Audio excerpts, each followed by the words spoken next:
It was already worn and tattered, with one ear crooked. But it was the first gift I'd received in this home. I couldn't bear to leave it behind. The star necklace was something Dad brought back from a business trip. It even had my name engraved on it. Finally, I took a family photo. It was taken shortly after I first came to this home 5 years ago. In the photo, I was held between Mom and Dad, smiling so hard my eyes disappeared.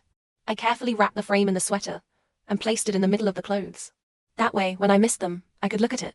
After packing everything, I closed the suitcase and zipped it up. The suitcase was heavier than when I'd arrived. I tested lifting it, I could barely manage. Outside, the sky had turned completely dark. I sat on the suitcase, quietly waiting for Mom and Dad to come home. When they returned, if they really wanted to send me away, I would say, "Okay, I've already packed." What if they wanted me to stay? If they kept me, I'd put the suitcase back and pretend nothing had happened.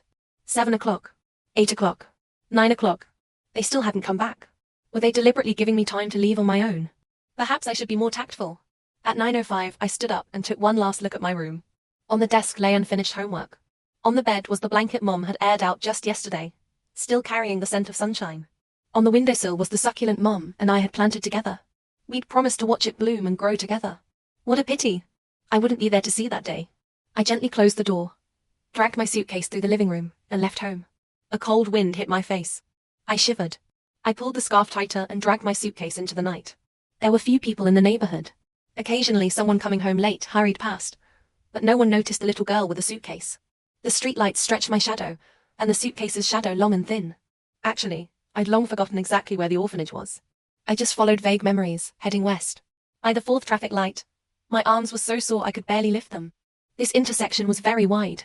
When I was halfway across, the suitcase suddenly got stuck in a depression in the road. I pulled hard but couldn't move it, so I crouched down, trying to lift the suitcase. Just then, a blinding light shone from the right, so bright I couldn't open my eyes. I heard the sharp screech of brakes. Then everything went black. It didn't hurt. Really, it didn't hurt at all. I just felt myself flying, light as a feather. Then I saw my suitcase overturned on the ground, its contents scattered everywhere. I fell to the ground. My vision began to blur, my ears buzzing. Many footsteps ran over.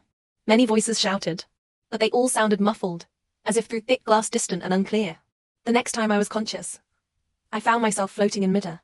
Looking down, I saw a circle of people gathered on the road. In the middle lay a little girl wearing a red scarf, her belongings scattered around her. Her eyes were closed. She looked peaceful. When I saw her face clearly, I was startled. That was me. The ambulance's red lights were flashing.